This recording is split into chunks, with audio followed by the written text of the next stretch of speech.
আসসালামাইকুম ফ্রেন্ডস, আমি জামান জোয়ারদার নতুন আরো একটি ভিডিওতে আপনাদেরকে স্বাগত জানাচ্ছি। যেহেতু আপনারা জানেন আমার কবুতর আছে, তো এই কবুতরে কিভাবে লালন পালন করি। আর আপনারা দেখতে পাচ্ছেন যে দুটো কবুতর তারা অলরেডি আরো একটা কবুতর হয়েছে, মানে একটা বাচ্চা হয়েছে। তো এই বাচ্চা কবুতর দিয়ে কিভাবে পরিচর্যা করি এই বিষয়ে নিয়ে ভিডিও থাকছে। এই ভিডিওটা অবশ্যই ফার্স্ট টু লাস্ট কন্টিনিউ করবেন। গ্রামে যারা কবুতর পোষেন তারা খোলা আকাশে পোষেন, আর আমরা বাসা বাড়িতে যেহেতু পুষি এই জন্য খাঁচার ভিতরে এই কবুতর পুষতে হয়। তো প্রতিদিনের ন্যায় আমি কবুতরটাকে খাঁচা থেকে বের করে তার সঙ্গে খেলা করলাম। আসলে এটা পোষা কবুতর, আপনারা জানেন, এর আগেও দেখেছেন ভিডিওতে যে পোষা কবুতর নিয়ে আমার প্রতিদিন এইভাবে তাদেরকে নিয়ে আমি সময় কাটাই। এবং এটা আমার এত পোষা যে একে ছেড়ে দিলেও সে যায় না। প্রতিদিনের ন্যায় আমি স্টে পরিষ্কার করলাম, না হলে গন্ধ ছড়াবে।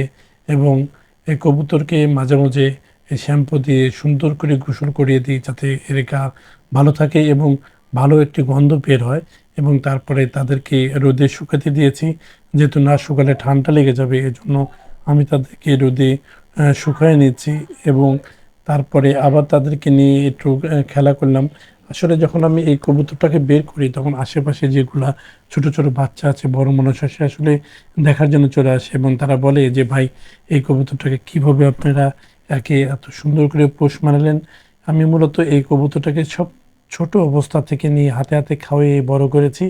তো আমি যখন ছুটি যাই অথবা বাড়ি যাই তখন একে আমি নিয়ে যাই, নিয়ে গেলে গ্রামে ছেড়ে দিলে আবার অনেক দূর পর্যন্ত উড়ে এবং তারপরে আবার সে আমার হাত দিয়ে চলে আসে।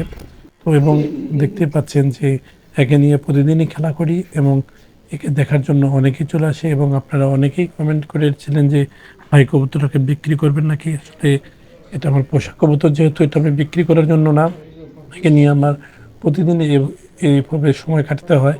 এবং আমার খুব ভালো লাগে যে পোষা প্রাণীটাকে নিয়ে প্রাণীরা ভালোবাসা বুঝে। আসলে মানুষ মানুষের ভালোবাসা না বুঝলেও পশুরা কিন্তু ঠিকই বুঝে যে আসলে মানুষের সংস্পর্শ যে কত ভালো লাগে এদের, দেখেন। এবং ছোট ছোট খুদে ভক্তরা দেখার জন্য চলে আসছে আসলে এই কবুতরটাকে, আপনারা দেখতে পাচ্ছেন। এবং আমি কবুতরটাকে মিশালো খাবার খাওয়াই, একসঙ্গে 10-12 রকমের খাবার এখানে আছে। ডাউল থেকে চাউল, গম, হেটকা, আপনার চীনা গম, সব কিছুই আছে এর ভিতরে।